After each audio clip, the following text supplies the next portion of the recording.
go ahead and get started. I am going to be screen sharing today, so as others come in, I'll just have to pause that, but we're going to get started. Okay, we're going to dive right in for demo from the HeadLight side. I have a couple of updates that I want to share with you all. And again, if anyone else joins, then I'll just pause screen sharing at that time, and then we'll go from there. All right, a couple of things that I want to mention. Philbook iOS version 3.3.8 has now been released. And this is coming with several updates that I want to talk through and actually demo today. Now, one thing that I do want to mention that is strongly suggested that you do update the version of iOS that you're using on your iPads to at least iOS 15. Because if not, you're going to be missing important app updates if you remain on iOS 13 or 14. So hopefully you've already taken care of that. But just remember to take advantage of the updates as they come because you don't want to miss out on any features and functionality that could be making things more efficient for you. There we go. Everyone should be seeing my um, iPad screen. Let me know if you aren't. But a couple of things that I want to talk through today. Hold on, someone entering. Good morning to those of you that are just joining. We're just getting started. The first thing that I mentioned was that Philbook iOS version 3.3.8 has been released. So this update is strongly suggested because it's going to impact storage management and device speed will be greatly improved by that. And we'll talk about that in just a minute. But I also want to mention, I also mentioned that as far as the iOS version that you're using on your iPad, we want to make sure that you're at least at iOS 15 because you don't want to miss important app updates if you remain on iOS 13 or 14. So happy to share out any instructions if needed on how to take care of that and to make sure that you're up to date, but just chime in if you have any questions.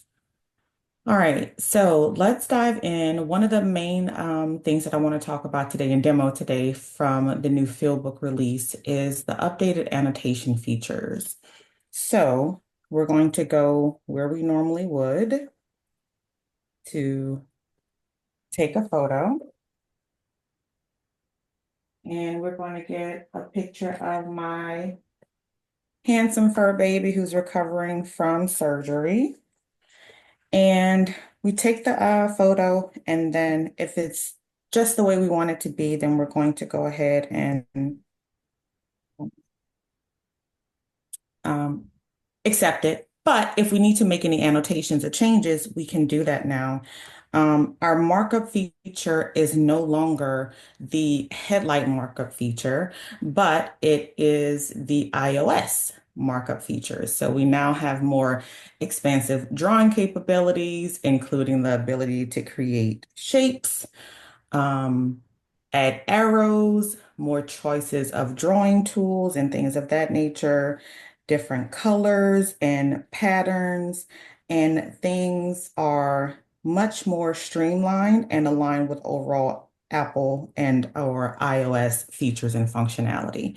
We can add an image description, stickers, text, shapes, as mentioned. So lots of cool features there that were not there before with the HeadLight option, but now we are leveraging the iOS annotation feature. So really excited to announce that today. So please go in and give that, make sure we have the update and then give that a try and check those out as well. It'll add so much more options and formatting ability to the photos that you take out in the field. We also have greater control over the text size and formatting when we're adding text. So I just clicked on the plus sign, add a text box, additional options when I click the A to make it really small or really large, bold it, italicize it, tons of options there. And we can even update the text type, the font. So really excited about that. Hold on, give me 1 minute. I have someone else joining.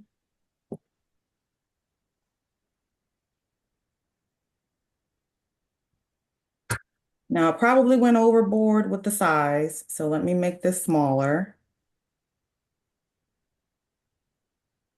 But the point is, yeah, I did go overboard. But the point is that there's so much more features and functionality that we have access to now.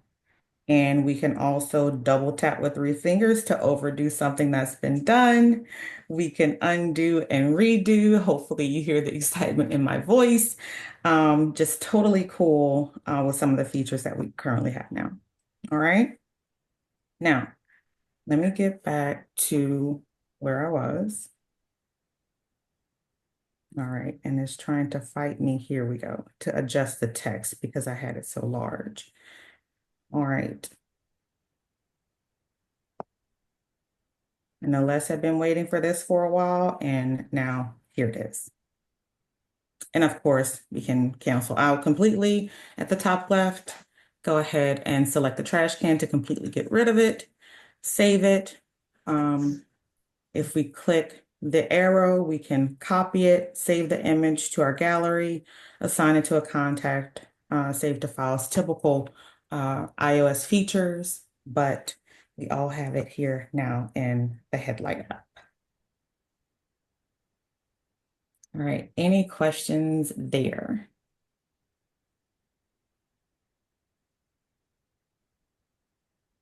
Okay, awesome. Now, another quick thing that I do want to mention, this is not demo, but this is something that I want you to keep in mind. Images will now be downloaded to your device, so to your iPad in a lower resolution. So this means that less storage space will be used on those downloaded images.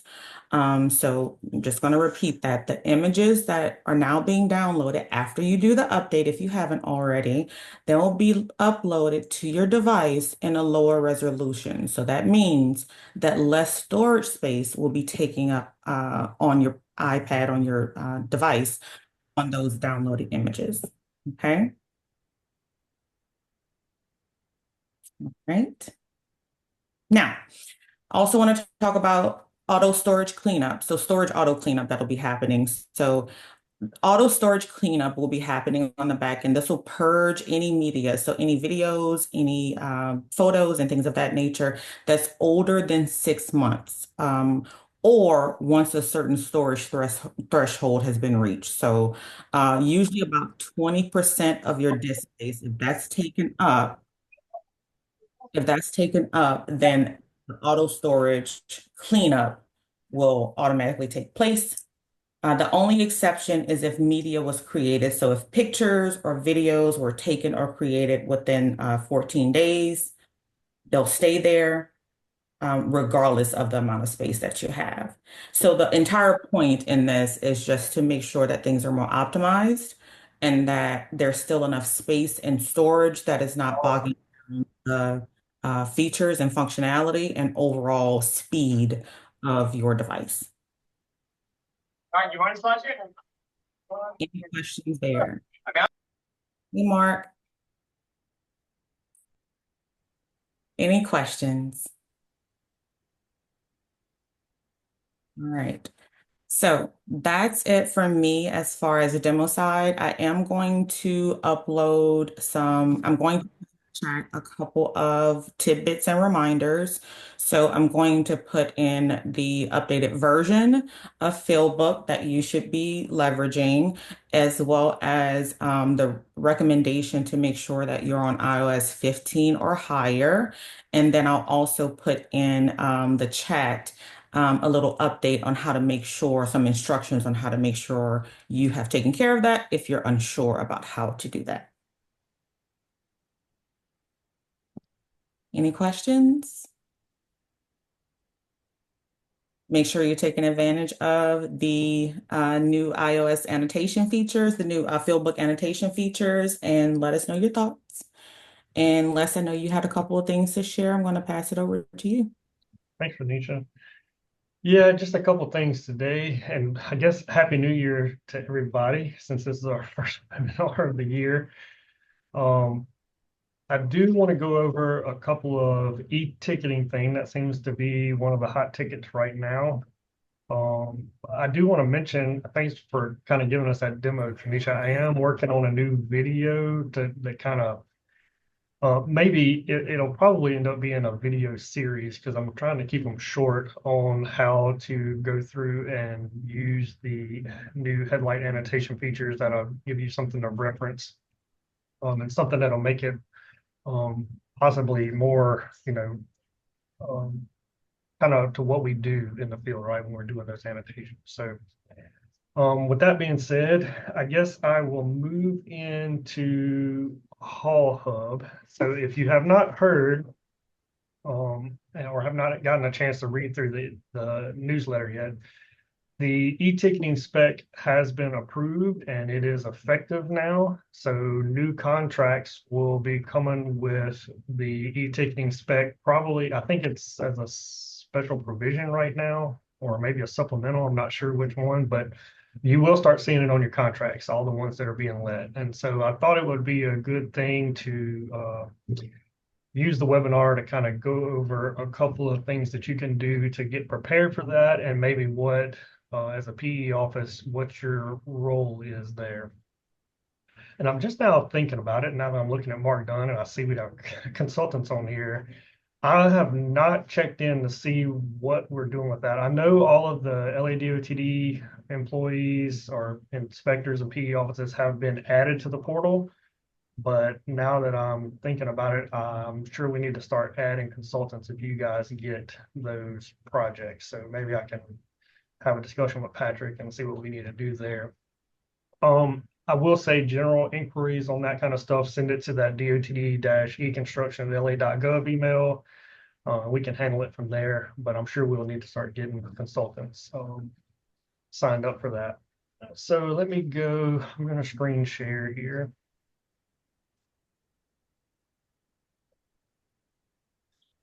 Arrow one. I'm going to move this over. I'm going to start from the newsletter today. Can you guys see my screen? No, not yet. Okay, yeah, it didn't look like it.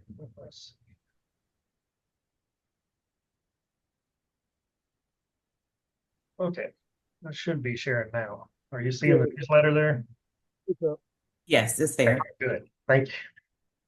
So I'm going to go down. First thing is, and honestly, I just found this. I don't know why I have not looked at this before, but if you want to get some training for HaulHub, and I think this is going to be e-construction recommendation. So we do have some videos on the YouTube page that Alex from HaulHub did a training, and then I've done a couple little short trainings on webinars before, and that's all recorded on our YouTube page, and I think those are good. But I did get one unit the other day that said, hey, we'd like to get training on this. And I was like, I don't know that we've actually put anything down on paper of what the process is and how to get training. But since I found this, I really think this is the best place to start. And so this HaulHub University link that I have in the newsletter, it's just learn.haulhub.com if you guys want to go there. And it's going to bring you to this. It brings you to this landing page here for HaulHub University. And then you can select your role, and obviously as DOT or our representatives, if you're a consultant, you're going to be looking at the agencies tab here. And the EDOT agency from mobile and web, this is the one that we would use. And there's a whole curriculum here. Basically, it goes through how to do each thing in HaulHub. It is not LADOTD specific, but it is very close to what we do and gives you a good understanding of how to use the HaulHub app and the web version. So highly recommend going through this as a first step. If you find that you've gone through this and then you watch the YouTube video training for the LADOTD specific stuff and you still need help, we're here for you, right? The e-construction team is more than willing to do what we need to do to get you going in this if you have a new project. I do think that it is, I think it is good for your office to go through some of this training on your own. But until you have a project where you're actually about to start accepting e-tickets, it probably would not be a good idea for us to come out and do some sort of a training with you because you will probably have forgotten it by the time you get started on your project. So um, it is a good thing to do now while, since the projects are starting to come. If you have an ongoing project where you're getting concrete or asphalt tickets, go ahead and shoot us an email, tell us the project. We'll try to make sure that supplier is set up so that you can start seeing what that looks like before you get one that's in your contract, right? So starting to look through that and trying to figure it out before you have an active project with a spec um, would be a good way to go there. And one thing I noticed here when I was trying the HaulHub University, this is a separate sign in from your if you're, excuse me, if you're LADOTD and you have a login already, it will not work here. So you just hit the register free tab here and it's going to bring you where it says sign in. I've already signed in, so it's got my stuff saved, but you would go to the sign up here and they'll just shoot you an email with the new password, right? And this could be the same email and password you use on your account, but it is a different login. So you have to have a separate one for this. And once you get through there, they'll let you go through and take those courses. All right. Any questions about that? No.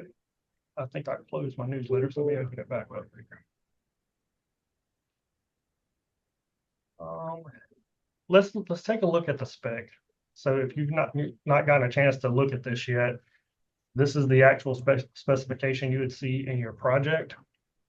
The first part here, section 733, just electronic delivery ticketing. This goes through some of the requirements, the data requirements, from the vendor or the supplier, I mean, and goes through, what needs to be on the ticket, like what needs to be, HaulHub, they have their own thing, but they also take ticket information from other apps or softwares like Fleet Watcher, Connex. So they get some of that data from other companies. They're more of a, just honestly hub, right? It's in their name. So they take in all of that data from other things. And so these in the spec, we listed out the things that need to be included. And so this might not be for inspectors or consultants. This is stuff that has to be transmitted over. But there is this last part here, and this is kind of what our responsibility is with e-ticketing. Excuse me. So the inspection part, inspector shall verify batch ticket data using DOTD portal application. Inspector shall update the status of batch ticket representing action taken on the project, received, rejected, etc. Inspector shall add notes to any ticket representing lost, wasted, or rejected material. Long story short, we just keep doing what we're doing, right? Instead of filling out paper tickets, now you're filling them out digitally. And we can take a look at that. I have HaulHub open here, if I can move it over. So this is obviously the web version, but obviously the mobile app is very similar, almost the same. And we've gone through this before. I'm not doing a full in-depth training here. I just want to show you quickly how this relates to what's in the spec. So I'm just going to go to the test project. And luckily, there did seem to be a few tickets in there today. I think HaulHub has been adding some tickets to our test project here. Tickets for today, find tickets. Yeah, so we have a few tickets here. And obviously these are not LADOTD. This is just for testing and that kind of thing. So, you're going to get tickets. And when you do on the app, it looks more like this, right? Yeah. And so all our responsibility is we have to take some kind of action on a ticket. One thing I've noticed in a lot of other projects, just because we've been piloting and testing so far, actually, let's go take a look at that. I don't want to just talk about it. I want to show you what I'm talking about here. So in a lot of these projects, and obviously I have all of the projects, what I'm noticing is there's a lot that are marked delivered, but there are also some pending. This one has a lot of pending. right? You have a lot of pending, no action has really been taken on these, no rejected, um, that kind of stuff. So according to the spec, what our responsibility is to make sure there are no pending tickets. So we're taking action on the ticket when it comes to us, no matter what. So it's not going to be impending at the end of the job. If it's a ticket that was not supposed to be there or something along those lines, then it should be rejected, and you can show, why you rejected that ticket. So anyway, back to our test tickets here. We are to, as inspectors or PE offices, we are to verify the data, right? So we're making sure that this thing has the data we need. It's showing the correct weights that we want it to show. If it's a concrete ticket, obviously we're checking our mix designs, we're checking our JMF. If it's asphalt, all of those things that we would normally check, right? You can mark it as delivered when it gets there. And I do want to say something here. Some of the times I've kind of talked about e-ticketing with some groups, they're like very set on, well, what if I'm not standing at the paver when this thing shows up and I'm not marking it delivered right where it is, right? Because there's GPS attached to marking a ticket delivered. We get that. Everybody here at headquarters understands that sometimes we don't have the staff to have somebody standing at the shuttle buggy accepting these tickets all day. So sometimes you're going to be batch accepting these, but it's still your responsibility to mark them as delivered or rejected, or if there's waste in a load, right? So we're going to have to be noting all of that on the ticket. So hopefully, and I feel like the people we've talked to that have used this find it to be easier, and they really don't want to deal with the paper anymore. I kind of was thinking about this. One of my first tasks when I came to LADOTD in 2010, I was working nights on a concrete paving job, and one of my tasks was to fill out tickets, right? New guy really can't do anything else but fill out tickets. And so I was marking through those. And then, at the end of the night, we'd have to go through and add all of the station numbers to this big stack of tickets. And my hand would be hurting from writing all these things down. This actually gives you a way to not have to do all that. You just go through and mark them as they happen, or as you can as they happen. If you're standing out there and you get a batch of tickets that comes in, you can make sure they were delivered and mark them delivered. After you mark it delivered, there's going to be a section comes up with the pay items, so you can tie that to a pay item. Do not pay, you can flag it. Enter a quantity you want to apply to the pay code. So you can enter the whole quantity here to this pay code using that. So it makes it easier. That's basically saying the whole ticket goes to this pay quantity. If there were two pay quantities here, say you had your asphalt concrete and then you had asphalt concrete drives, right? You could actually divide this ticket up in between two. And obviously there's ways to add notes and that kind of thing. So I'm just going to confirm delivery here. And then another step that we need to do as inspectors is edit the inspector notes. So you can see that since I've done this, it's kind of popped my signature in there. But the inspector notes gives you other things, other areas to fill out some of that ticket information. When I first started here, the tickets used to come with a stamp on the back of them. Hopefully they still do. I don't know if they still do the stamp or not, but basically it was stuff that you filled out as an inspector. You would fill out temperature, or you would fill out your station numbers. That's what this section is. The inspector notes is just to go through here and fill out all of the things pertinent to that ticket. Lot number, any notes, station numbers, that kind of thing. And you can update that here. I've said this before, and one of the things I feel like I'm most excited about with this, I did have an office the other day. They had some concerns. They were like, when the office manager has to do fuel and asphalt adjustments at the end of the month, right before the estimates, if they don't have a stack of tickets there, how do they know which ones? I'm like, it's super easy. Now you have a digital copy of this stuff, and you can select all of the things. So you filter it to the day that you want or the month that you want if it's an estimate period, and you can just select that and you can download it, download slips as a CSV, download it. This gives you a spreadsheet that you can work with, right? It makes it super easy to calculate totals. I think the best way is if you are filing your tickets into lots like we normally do, it's easy to find those lots and do that. Save this to my desktop and open it so you can see what it looks like. See if I can make this format a little better here. So super easy. If we have, you can see where I filled out this ticket. This is the ticket that I filled out with the primary pay code. If I had listed the ambient temperature, field temperature, notes, all that stuff would be in the spreadsheet ready to be used, right? So if you had to do fuel and asphalt adjustments, basically you can figure out how many tons were delivered. This would say what JMF it was, so you can find the PG grade, super easy. Because it's a spreadsheet, super easy to find out how many tons you're talking about here. Very easy. All right.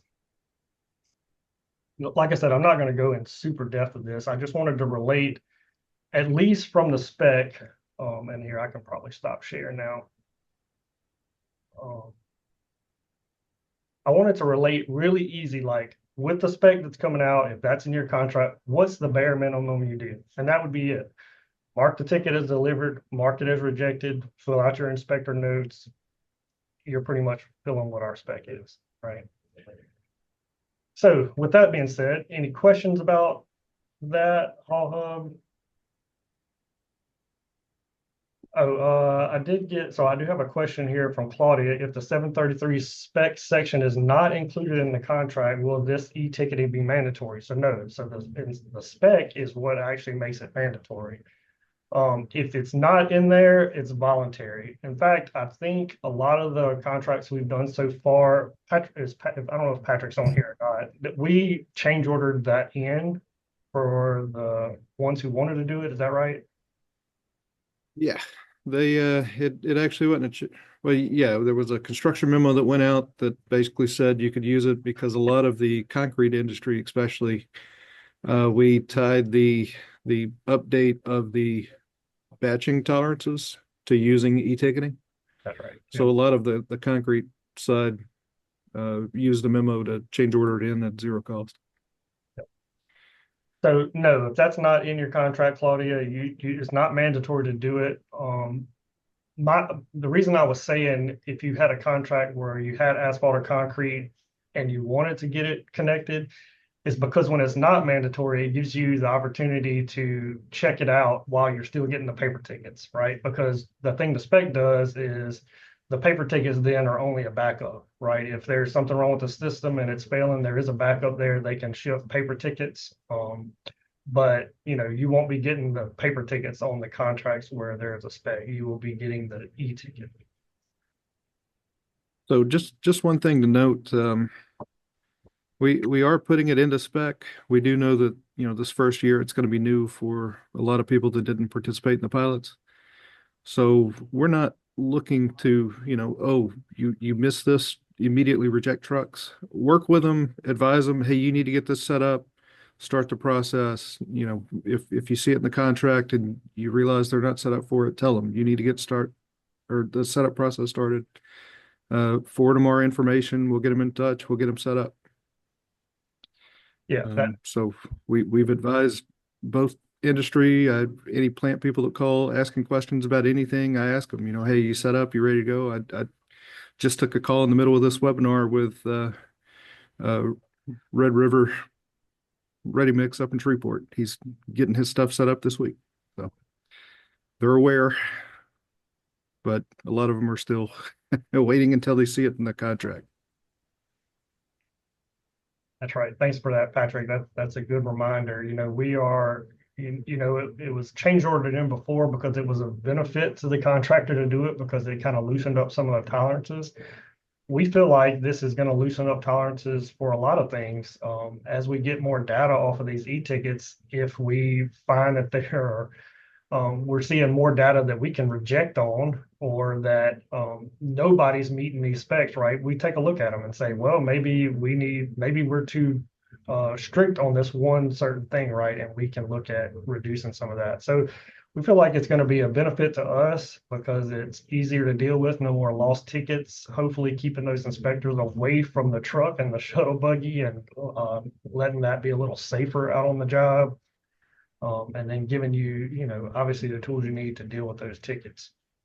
It's And gonna be, it's not going to be easier at first. I will say everything that where there's a change, yeah, there's going to be a learning curve, but I feel like the learning curve is very small with HaulHub because most of the users that I've talked to, there's a couple on this call actually, they pick it up right away and they run with it.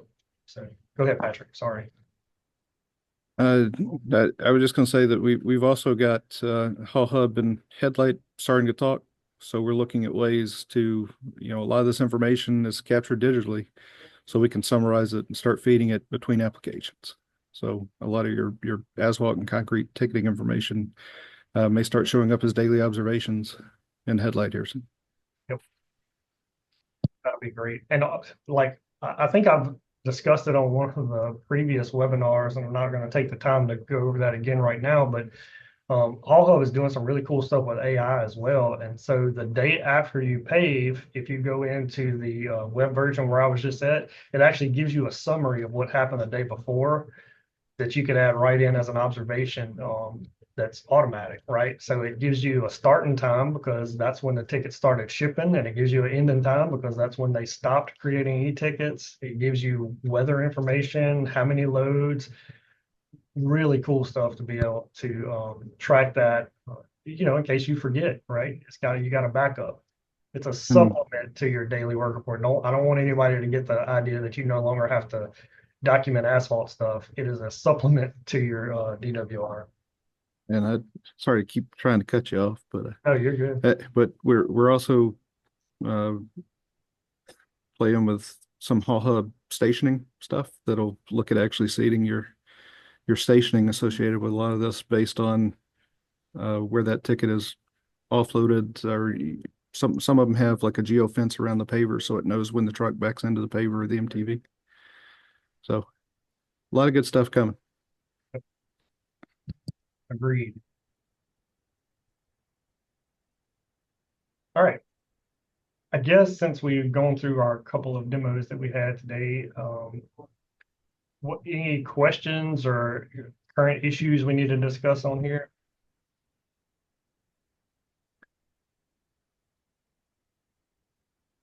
Come on, this is your time. Bring it up. I do just real quick. We are having some discussions. We'll probably end up having a meeting about it this week. HeadLight is looking to change a process that will affect everybody. And I just want to say, Beth is on here. Beth is one of the ones that brought it to my attention at first. There is some confusion with the support ticket. I don't want to say confusion. There are some processes there that make it a little difficult to track your tickets. So you all were heard, and I was heard because I've kind of had this issue before where if you have submitted multiple tickets, a lot of times the response you get back will not have the original, like what you entered in. And so, at least for me, and it sounded like Beth as well, it's like it was hard to know when we get a response from HeadLight, it was hard to know what we had originally sent, right? And then maybe a month later, you get an email that says, hey, we completed your ticket. How did we do? And you're like, I don't know what you're talking about. So there's some processes coming. We don't have a demo to show you anything. I just want you to know HeadLight's working on a form process instead of just doing the support ticket. I think it's going to be great. I've seen the form. I think it's going to be a much better way as we're submitting that stuff in to track it. It's going to possibly come back with a PDF of what you originally filled out. And then also it will probably save a step because the questions that the form asks you gives you an opportunity to say the things that HeadLight needs to solve the issue in the first place. Because what happens now, you type up a short email saying, hey, I'm having a problem with my iPad, and you send it in to HeadLight, and they go, okay, what is the problem with your iPad? And then you have to email back, well, it's doing this and this and this, right? So there's a lot of back and forth there that can be cut out if you fill out the form with the right information at the beginning. Hopefully the next time if they respond to you will just be with a solution to what your problem was. So we'll discuss that more maybe on next month's webinar. We'll go through a demo of how that works. And I'm really looking forward to that. Get some of those processes cleaned up. So I guess I'm saying all that to say your voices were heard and HeadLight is taking action on it. Oh, so Terry is saying we could do a sneak peek. I'm down for doing that if you want. We have one. I don't know if I got a copy of it. Can share. Tranisha, you have a copy of it you can share? Yeah, I can share. Yeah, go ahead. That'd be great. 1 second, it's pulling up.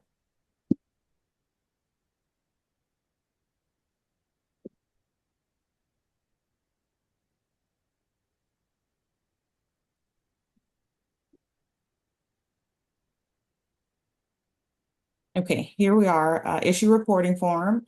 Asks for identifying information, so name, contact, email, phone, the organization or agency that you're working with, etc. Also, what's being impacted? Is it iOS, the iPad, or is it web browser? Which product are you using? Field books, sample plan materials, etc. So it's allowing us to get a lot more information earlier on versus having to toggle back and forth to ensure that we know and are clear on what's actually happening. If the above options don't fit, please briefly describe. So please put as much information here as possible to let us know, hey, these are the issues. This is a project that I'm working on. What were you working on when the issue happened? What should have happened? So what was the anticipated or desired behavior? Then when you went through those steps, what went wrong? And also list the steps that you took and things of that nature and any attachments, because I know oftentimes we'll ask, for screenshots and things of that nature. So you can upload attachments and send us tons of information on the front end so we don't have to, again, toggle back and forth to get those details and just delay the process in getting it resolved for you. So hopefully this will make things a lot more efficient and allow for a quicker turnaround time as well. Tranisha, Hey, go ahead, Terry. would you just click, I just want to do a cross check. Will you click where it says scroll up a little bit, please? Headlight product being used. So that's going to give you a drop down. So I think doing that is going to be a lot more helpful to categorize things. And then also if we click out of that and we click above an environment, was I on my iPad or was I on my computer? So, look forward to when we roll this out, getting everyone's feedback so that we can refine it. So it's a great tool for y'all. Yep. Thanks for that. We appreciate y'all sharing that. There was something else that just crossed my mind and I've lost it. So, oh, I know what it is now. Sorry. So it's been one of those days, right? So I just want to shout out to, it's actually kind of a funny story. So the headlight hero this month is Patrick Arant, and I might not be saying his name correctly, but we did not have anybody sign up for or nominate for headlight hero this month, right? I looked at our spreadsheet and I was like, oh, we don't have any nominations. Let me just go in and while I was reviewing some of the headlight numbers, and there's a graphic in the newsletter. If you guys want to go check that out, we had almost 1.3 million observations last year. That number has been growing, and I really appreciate all the hard work you guys are doing to make that number grow.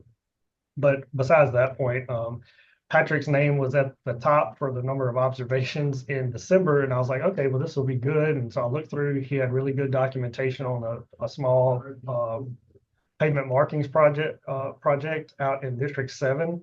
And then as I kind of was finishing up the newsletter, I said, like, well, let me go check the nomination form one more time just to see if anybody else had nominated somebody.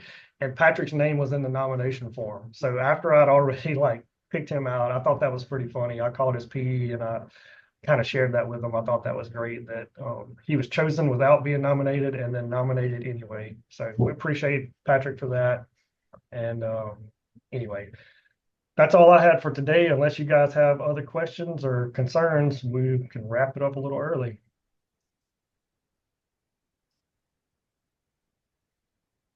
All right, I'm going to take that as everybody's happy in the new year and there are no problems. So,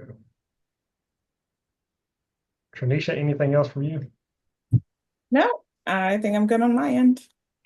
All right. Well, thanks everybody. We appreciate your time. Appreciate you joining. it's a new year. If there are things that you guys want to see on the webinars or have videos created for training purposes, lots coming this year, lots of changes going to happen. So I'm sure we'll be diving into lots of different things. But if you have suggestions, feedback on any of that stuff, please send that over and we'll get it taken care of. So have a good one, and hopefully we'll see you next month. Thanks.